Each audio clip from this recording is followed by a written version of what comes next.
आता ही असो टाइम सध्या येयल्लो आसा आणि असो टाइम सध्या पावल्लो आसा की हे आयज खंय तरी जे रेव्होल्युशन आमी चालू केल्ले ते आयज जर आमी पळयत जाल्यार एक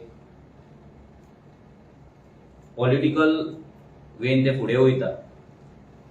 इंटरनल पॉलिटिक्स जावं जे आमी केन्ना चिंतूंक नासले आमच्या पार्टी भितर जातली म्हणून, हे रेव्होल्युशना भितर जातले म्हणून इंटरनल पॉलिटिक्स चालू जाले. पावराक लागून ग्रीड चालू जाली, इंडिव्हिज्युअल सेंट्रीक पॉलिटिक्स चालू जाले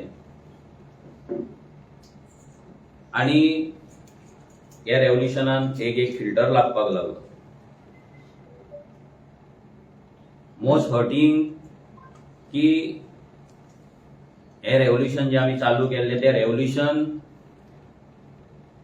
आणि पार्टी स्प्लिट करपाक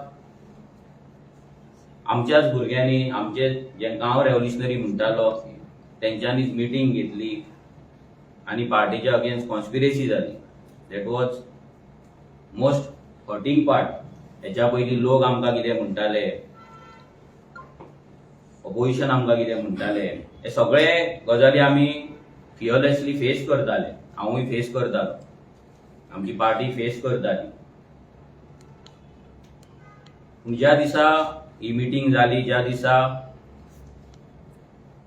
पार्टी टेक ओव्हर करपाचें डिस्कशन जालें आनी अशें ना की कोण भायल्यान येवन गेले, नॉन एक्टीव आसले ते एक्टीव जाले थोडे, बट आमचेच पार्टीचे जे गांव रेव्होल्युशनरी म्हणटाले ते मिटिंगेक रावन पार्टी कोर्टान व्हरपाची, पार्टी स्प्लिट करपाची, पार्टी टेक ओव्हर करपाची, लिडरशीप चेंज करपाची, सीईसी चेंज करपाची, असले सगळे डिस्कशन जाले जे म्हाज्या तरी मनाक खूब लागले. तुम्ही पळयतात गोंयकारपण, गोंयकारांचो गोंयकारा खातीर.